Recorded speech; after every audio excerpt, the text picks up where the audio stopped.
PG welcomes you in PG point. So देखिए, कल हमने आपको शिक्षा से रिलेटेड जो भी टॉपिक्स थे आपका वो मेनली कंप्लीट किया था। और कल हमने आपको मेन जो चीज़ पढ़ाई थी वो क्या थी कि दर्शन का शिक्षा पर प्रभाव क्या था। ठीक, आज हम आपको क्या पढ़ाने जा रहे हैं कि शिक्षा का दर्शन पर प्रभाव क्या है। ठीक, सो उससे पहले आपको एक जानकारी देना चाहेंगे कि आपके यूपी बीएड के जो सिलेबस है उसकी मैंने प्लेलिस्ट बना दी है, आप वहाँ से चेक कर सकते हैं। और उसके बाद में यूपी बीएड फर्स्ट ईयर की आपकी ये एक पेपर की क्लासेस चल रही हैं, आप इसकी प्लेलिस्ट चेक कर सकते हैं। यदि आप लोग कमेंट्स करेंगे तो I will try to do the next class of your first year. कोई भी एक सब्जेक्ट उठा लेंगे और वो पढ़ाना शुरू करेंगे, ठीक है। But it's depend on you. अगर आप अच्छे से सपोर्ट कर रहे हैं, आप चैनल की क्लासेस ये सारी चीज़ें शेयर कर रहे हैं, अगर व्यूज़ बढ़िया आ रहे हैं, ठीक है, तो हम आपकी सेकंड क्लास भी बहुत जल्द शुरू कर देंगे। ऐसे तो मैं भी लेट शुरू करें, मैंने सोचा था ये कंप्लीट हो जाएगा जब आपका एक सब्जेक्ट, उसके बाद शुरू करेंगे। बट अगर सपोर्ट अच्छा रहा तो इसी के पैरेलल में एक क्लास और शुरू कर देंगे, क्योंकि आपको टोटल 8 पेपर हैं यदि हम CSGMU के परिप्रेक्ष्य से बात करें तो, है ना। अगर आप अलग यूनिवर्सिटी के हैं तो टेंशन नहीं लीजिए, मैं आपको टॉपिक वाइज पढ़ा रही हूँ, आप टॉपिक वाइज पढ़ते रहिए और अपने सिलेबस से मैच कर लीजिए। मैं भी जो हम लोगों का CSGM वालों का या LU का पेपर 1 पेपर 2 हो, वो आप लोगों का पेपर 3 या 4 हो, ठीक है। ऐसे चेंजेस हो सकते हैं, बट आप सोचिए कि टॉपिक चेंज हो जाएगा, तो ऐसा नहीं है। टॉपिक ज़रूर आपको कहीं ना कहीं ये किसी सब्जेक्ट में ज़रूर मिलेगा, ठीक। सो आइए शुरू करते हैं आज का टॉपिक। जैसा कि आपको पता है कि शिक्षा और दर्शन एक सिक्के के दो पहलू हैं, ठीक है। अगर यदि बात करें शिक्षा, तो शिक्षा दर्शन पर आधारित है और दर्शन शिक्षा पर। एक दूसरे के जैसे कहते नहीं है कि एक गाड़ी के दो पहिए हैं, ठीक, एक के बिना एक असंभव है। तो आइए जानते हैं कि कैसे क्या प्रभाव है। ये क्वेश्चन सारे आपके पूछे जाते हैं। और एक बच्चे ने कमेंट किया था कि मैम ऐसा वीडियो बना दीजिए जिसमें आप ये डिस्क्राइब कर दीजिए कैसे लिखना है। सो बस थोड़े से दिन रुकिए आप, और आपको एक वीडियो, 2 वीडियो, जबकि आपको 3-4 वीडियो में बताएंगे कि क्वेश्चन पेपर में अति लघु कैसे लिखने हैं, लॉन्ग आंसर कैसे लिखने हैं, कितने पेजेस का लिखना है, कैसे हेडिंग के अंदर हेडिंग डालनी है और अपने शब्दों का इस्तेमाल कहाँ पर करना है, ठीक है, कैसे करना है, ये सब चीज़ें मैं आपको बताऊँगी। बस आपको चैनल को सब्सक्राइब करके बेल आइकन प्रेस कर लेनी है, ठीक। अब देखिए, शिक्षा दर्शन के निर्माण की आधारशिला है। शिक्षा जो है आपकी वो क्या है, दर्शन के निर्माण की आधारशिला है।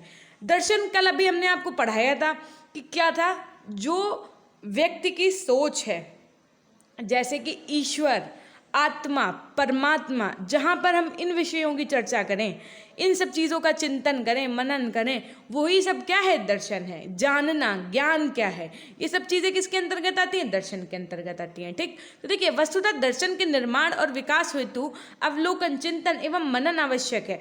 शिक्षा के द्वारा ही हम भाषा सीखते हैं। अशिक्षित व्यक्ति से दर्शन जैसे विषय के संबंध के बारे में कल्पना भी नहीं की जा सकती है। इस प्रकार स्पष्ट है कि शिक्षा दर्शन के निर्माण की आधारशिला है।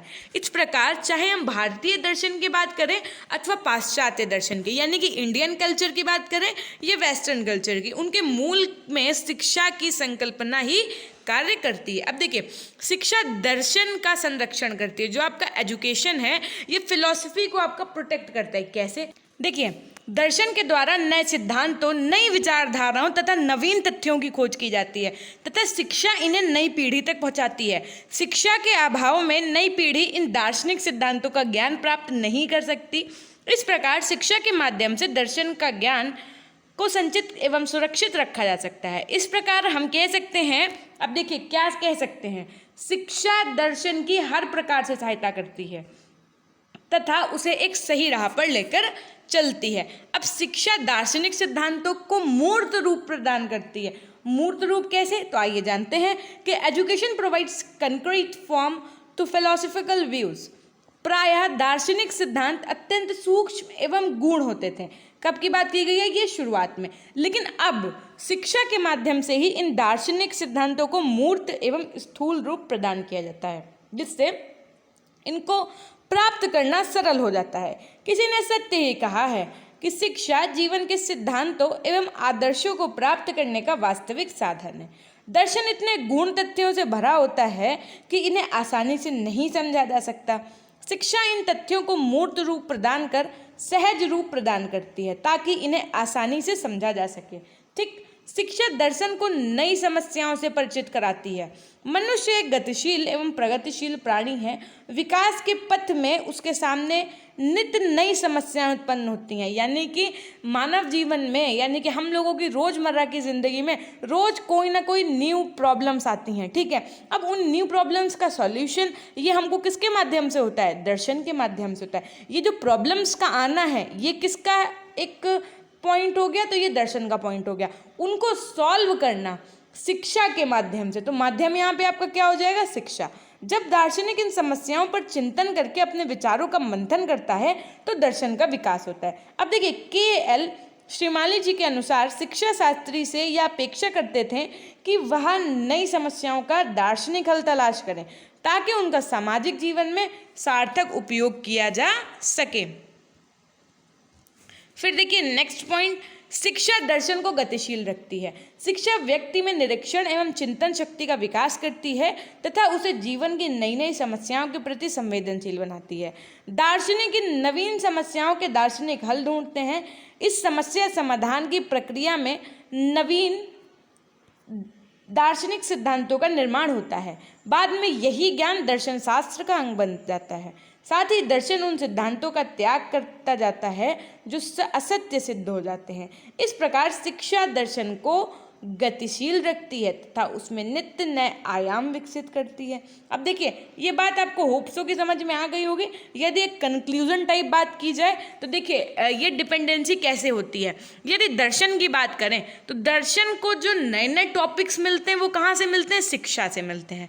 जैसे शिक्षा क्या है? मान लीजिए आपने एक सब्जेक्ट उठाया फिजिक्स या केमिस्ट्री, तो आपने अभी तक जितना पढ़ लिया है आपको वही तो पता है। अब उसके अलावा इस दुनिया, इस पूरे संसार में और क्या चीज़ें हैं, इन सब का ज्ञान हमें किससे होता है? तो दर्शन से होता है। ठीक है, कि ये सब चीज़ें कौन सोचता है? तो फिलोसोफर सोचता है।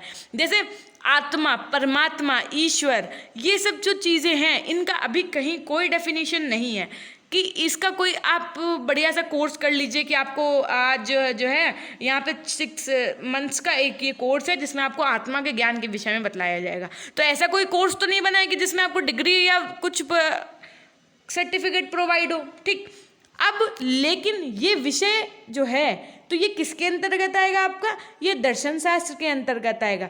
इन सब चीज़ों की स्टडी आप किसके अंदर करेंगे? तो दर्शन के अंदर करेंगे। लेकिन इसकी खोज कहाँ से हुई? तो इसकी खोज इन एन इनडायरेक्टली वे यदि बात की जाए तो आया तो शिक्षा से ही, कि आखिर ये नहीं हुआ है तो क्यों नहीं हुआ है। ठीक, सो इसीलिए कहा गया है कि शिक्षा और दर्शन एक सिक्के के दो पहलू हैं। जैसे बोलें तो विदाउट शिक्षा दर्शन is like a candle without flame. Okay, और इसी को सेम आप अपोजिट कर दीजिए कि विदाउट दर्शन शिक्षा is just like a candle without flame, है ना। तो दोनों बातें एक दूसरे पर निर्भर करती हैं। सो आइए जानते हैं कि शिक्षा के विभिन्न अंगों पर दर्शन का प्रभाव। शिक्षा के जो अलग अलग अंग हैं, यानी कि डिफरेंट एस्पेक्ट्स हैं, उन पर दर्शन का प्रभाव कैसे पड़ता है ये जानना है। तो देखिए, दर्शन व शिक्षा के उद्देश्य। अब सबसे पहले बात करेंगे कि आखिर दर्शन और शिक्षा के उद्देश्य क्या अलग हैं, क्या एक हैं। अब देखिए, इसमें आपको फिलोसोफर के अनुसार पढ़ना है। रस्क आपके एक फिलोसोफर है। इनके अनुसार क्या बताया इन्होंने कि शैक्षिक उद्देश्यों का जीवन में साध्यों के साथ घनिष्ठ संबंध होता है और दर्शन यह निर्णय करता है कि जीवन का क्या उद्देश्य है। तब शिक्षा के उद्देश्यों का निर्धारण भी उसी के द्वारा किया जाना स्वाभाविक है। वस्तुतः हमारा जीवन के प्रति जैसा दृष्टिकोण होगा, शैक्षिक उद्देश्य भी हमारे द्वारा उसी प्रकार के निश्चित किए जाएंगे। भौतिकवादी दर्शन शिक्षा का उद्देश्य भौतिकवादी जीवन का विकास निश्चित करेगा एवं आध्यात्मिक दर्शन द्वारा शिक्षा का उद्देश्य आत्म अनुभूति निर्धारित करेगा। बात समझ में आई? यदि भौतिकवादी दर्शन के सापेक्ष बात की जाएगी तो क्या होगा बताइए? भौतिकवादी जीवन के विषय में आप सिर्फ सोचेंगे, आपको निश्चितता वही सब चीज़ें प्राप्त होंगी। और वहीं पे यदि किसकी बात की जाए, आध्यात्मिक दर्शन की, तो आपको ईश्वर, परमात्मा, है ना, आत्मा, इन सब का ज्ञान होगा। अब देखिए, दर्शन व शिक्षा का पाठ्यचर्या। रस्क के ही अनुसार क्या कहा गया कि शिक्षा दर्शन पर पाठ्यचर्या के संबंध में जितनी निर्भर है उतनी अन्य किसी शैक्षिक समस्या के संबंध में नहीं। वस्तुतः पाठ्यचर्या पर दर्शन का अत्यधिक प्रभाव पड़ता है। उदाहरण, आदर्शवादी दर्शन के अनुसार शिक्षा का उद्देश्य जीवन के शाश्वत मूल्यों की प्राप्ति है। प्रकृतिवादी दर्शन के अनुसार शिक्षा का उद्देश्य बालक की वैयक्तिकता का विकास करना है तथा प्रयोजनवादी पाठ्य चर्चा में बालक की वर्तमान एवं भावी आवश्यकताओं की पूर्ति हेतु उपयोगी क्रियाओं को स्थान देने पर बल देते हैं। नेक्स्ट पॉइंट कि दर्शन व शिक्षण विधियां, ये तो भैया मोस्ट इंपॉर्टेंट है। जब आप आगे टेट, सी टेट या यूपी टेट वगैरह सुपर टेट जो भी देंगे उसमें ये डायरेक्टली क्वेश्चन पूछ लिया जाता है, ठीक। तो अभी हम आपको बताएंगे इसको याद कैसे करना है आपको। देखिए, वस्तुतः उपयुक्त विधि का ज्ञान, उपयुक्त विधि का निर्माण हम तब नहीं कर सकते हैं जब तक हमें उद्देश्य का ज्ञान ना हो। उद्देश्य क्या है ये मैंने आपको पढ़ाया था। इस प्रकार शिक्षण विधियां दर्शन से प्रभावित होती हैं। कैसे? देखिए, सुकरात ने अपने दार्शनिक विचारों के अनुसार प्रश्नोत्तर विधि को जन्म दिया। यदि सुकरात की बात करें तो कैसे प्रश्नोत्तर, कैसे याद रखेंगे? इसके अंत में ता आया और इसके अंत में भी क्या आया? तर, ठीक। तो ऐसे याद रखिएगा। नेक्स्ट पॉइंट, इसी प्रकार प्लेटो ने संवाद विधि, प्लेटो ने क्या कहा? संवाद विधि। अरस्तु ने आगमन एवं निगमन विधि। अब देखिए, आ से अरस्तु और आ से आगमन, ठीक। तो ऐसे याद रखिएगा कि अरस्तु ने क्या दिया? आगमन और निगमन विधि दिया, है ना। प्लेटो ने संवाद विधि ऐसे दिया, जैसे आप जो डिबेट्स होती है ना, जैसे आप आज तक उठा के देख लीजिए, शाम 6 बजे वहाँ पे डिबेट ही हुआ करती है ना। उसके बाद में विधि, फिर देखिए बेकन ने प्रयोग एवं निरीक्षण विधि। जैसे आप कोई चीज़ बेक करते हैं तो क्या करते हैं? आप किसी चीज़ का निरीक्षण ही तो करते हैं। मान लीजिए आपने कोई नई चीज़ ट्राई की बनाने के लिए, तो आप इसको वैसे याद रख सकते हैं, ठीक है। अब देखिए, रूसो ने स्व अनुभव एवं सक्रियता, रूसो ने स्व अनुभव एवं सक्रियता की विधि का ज्ञान दिया। तो यहाँ पे सार है और यहाँ पे भी सार है, आप इसको भी ऐसे याद कर सकते हैं। और मॉन्टेसरी ने इंद्रिय प्रशिक्षण विधि को सर्वोत्तम माना, ठीक है। तो सबके अपने अपने अलग अलग विचार थे और आपको ये ऐसे क्वेश्चन आ जाएगा कि आगमन एवं निगमन विधि किसके द्वारा दी गई, ठीक है। किस ये ऐसे पूछ सकते हैं कि संवाद शिक्षण विधि किसके द्वारा प्रस्तुत की गई, तो आप बताएंगे प्लेटो के द्वारा, ठीक। ऐसे करके अब देखिए, दर्शन व अनुशासन, अनुशासन की धारणा भी दार्शनिक विचारधाराओं द्वारा प्रभावित होती है। जैसे प्रकृतिवादी दंड विधान के अंतर्गत प्राकृतिक परिणामों तथा स्वतंत्रता पर बल देता है। आदर्शवादी शिक्षक के प्रभाव द्वारा अनुशासन की स्थापना करना चाहते हैं, तो प्रयोजनवादी अनुशासन की स्थापना के लिए सामाजिक एवं सहयोगी क्रियाओं के स्थान देते हैं। देखिए, आपको एक मोस्ट इंपॉर्टेंट बात बताएं, आप यदि कोई कार्य कर रहे हैं, मान लीजिए किचन में हैं या कहीं पे भी हैं, तो आप क्या करिए, इसको आराम से सिर्फ सुनते रहिए, मेरी आवाज़ आप सुनते रहिए। पता है, अगर आप एक गुड लिसनर है ना, तो आप बहुत अच्छा बोल भी सकते हैं और बहुत अच्छा लिख भी सकते हैं, बशर्ते आपने चीज़ों को सुना अच्छे से हो। जैसे हम हमेशा से आपको एक एग्जाम्पल देखते आए हैं मूवी वाला, कि अगर आपने यदि आप कहीं गए, ठीक है, मान लीजिए आप किसी सेमिनार में गए, मूवी छोड़ो, आप किसी सेमिनार में गए, आपने वहाँ उनकी बातों को बहुत अच्छे से सुना, उसके अंत में आप घर आए, मैंने आपसे पूछा क्या हुआ सेमिनार से, क्या सीखा, तो जो मोस्ट इंपॉर्टेंट बातें होंगी वो आप हमें बताएंगे ना। तो सेम वैसे हम आपको पढ़ा सारा देंगे, सब कुछ करवा देंगे। अब ये अच्छी बात है कि अगर आप एक गुड लिसनर हैं तो आप बहुत अच्छा लिख सकते हैं, बहुत अच्छे से चीज़ों को मैनेज कर सकते हैं। बस थोड़े से दिन रुकिए, जैसे ही आपका ये पेपर 1 कंप्लीट होगा, मैं इसके मोस्ट इंपॉर्टेंट क्वेश्चन लाऊंगी और प्रॉपरली उसको लिख के दिखाऊंगी, है ना। आप एक बढ़िया से फॉर्मेट में लिख के दिखाएंगे कि आपको इसको लिखना कैसे है, कैसे इसको चीज़ों को आपको कुल मिला के क्या चाहिए, नंबर्स चाहिए, तो नंबर्स के लिए आपको कैसे अल्टीमेट तरीके से पढ़ाई करनी है ये भी बताएंगे। लेकिन उससे पहले आपको क्या, आपको बहुत सारा पढ़ना होगा, तभी तो आप उनमें से मेन बातों को लिख पाएंगे, ठीक। अब देखिए, दर्शन व पाठ्य पुस्तकें, पाठ्य पुस्तकों के चयन एवं निर्माण में भी दर्शन आधार कार्य करता है। कैसे? तो देखिए, पाठ्य पुस्तकों का चयन करते समय जीवन की मान्यताओं, आदर्शों तथा सिद्धांतों को ध्यान में रखा जाता है, क्योंकि इनके द्वारा जीवन के मानदंडों का स्थापन किया जाता है। दर्शन व शैक्षिक प्रशासन, शैक्षिक प्रशासन पर भी दर्शन का गहरा प्रभाव पड़ता है। शिक्षा ऐच्छिक संगठन के हाथों में हो या शिक्षा पर राज्य का नियंत्रण हो, शिक्षक की नियुक्ति का क्या मानदंड हो तथा शिक्षा पद्धति में उसका स्थान क्या हो, विद्यालय भवन का स्वरूप कैसा हो तथा विद्यालय में निरीक्षण के समय किन बातों पर ध्यान दिया जाए, आदि प्रश्नों के उत्तर हमें दर्शन में ही मिल सकते हैं। फिर देखिए, उपर्युक्त बातों के अतिरिक्त शिक्षा व दर्शन के निम्न संबंध पाए जाते हैं। देखिए, वो तो आपने हेडिंग वाइज पढ़ लिया, अब लेकिन उसके आगे भी क्या बातें आपको इंपॉर्टेंट है वो यहाँ पे लिखी हुई हैं कि दर्शन जीवन के वास्तविक लक्ष्य का निर्धारण करता है। आपका जो वास्तविक लक्ष्य है, जो आपका अल्टीमेट गोल है, उसका निर्धारण कौन करता है? तो दार्शनिक जीवन आपका, तथा उस लक्ष्य की प्राप्ति के लिए शिक्षा का उचित मार्गदर्शन भी करता है।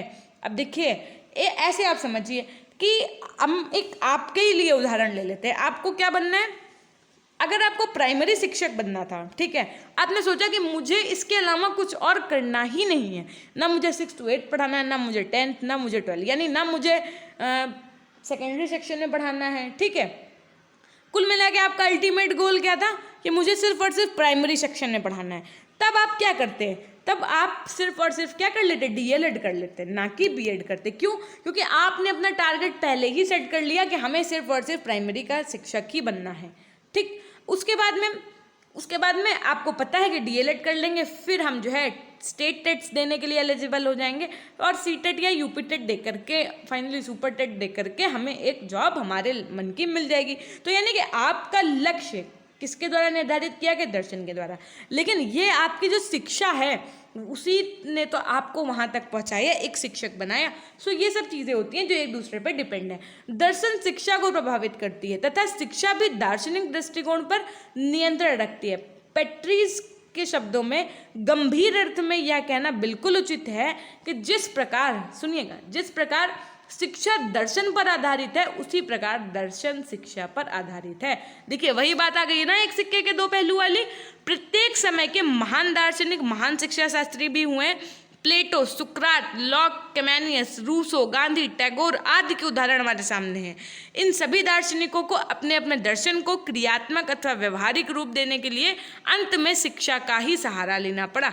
शिक्षा सैद्धांतिकता दर्शन को व्यवहारिकता में परिवर्तित करती है, क्योंकि शिक्षा का कार्य व्यक्ति के जीवन में परिवर्तन लाना है। इसलिए एडम्स का यह कथन सही है कि शिक्षा दर्शन का गत्यात्मक पहलू है। अब देखिए शिक्षा शास्त्रियों के सम्मुख समय समय पर अध्यापन के समय अनेक समस्याएं जन्म लेती रहती हैं। वे इन्हें सुलझाने के लिए दार्शनिकों का सहारा ढूंढते हैं और तब दार्शनिक नए शिक्षा दर्शन को जन्म देते हैं। यानी कि ये शिक्षा दर्शन ये आपका एक ऐसा विषय है, ये साइकोलॉजी आपका एक ऐसा विषय है जो खत्म होने वाला ही नहीं है।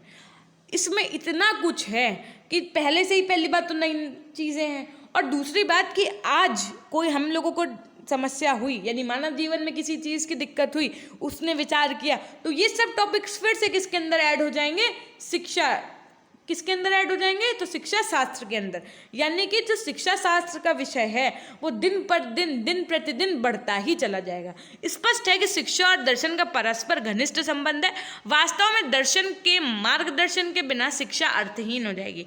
जेंटलमैन के शब्दों में, जो व्यक्ति इस बात में विश्वास रखते हैं कि दर्शन के संबंध बनाए बिना शिक्षा की प्रक्रिया उत्तम रीति से चल सकती है, वे विशुद्ध स्वरूप को समझने में असमर्थता प्रकट करते हैं। शिक्षा की प्रक्रिया दर्शन की सहायता के बिना उचित मार्ग पर अग्रसर नहीं हो सकती। अब देखिए ये मैंने आपको कल भी समझाया था कि दर्शन की शाखा है। दर्शन शास्त्र के स्वरूप से ही उसका क्षेत्र स्पष्ट होता है। विश्व को उसकी संपूर्णता में समझने की मानसिक चेष्टा ही दर्शन है। इसलिए मानव अनुभूति का ऐसा कोई भी क्षेत्र नहीं है जिससे दर्शन शास्त्र का संबंध ना हो।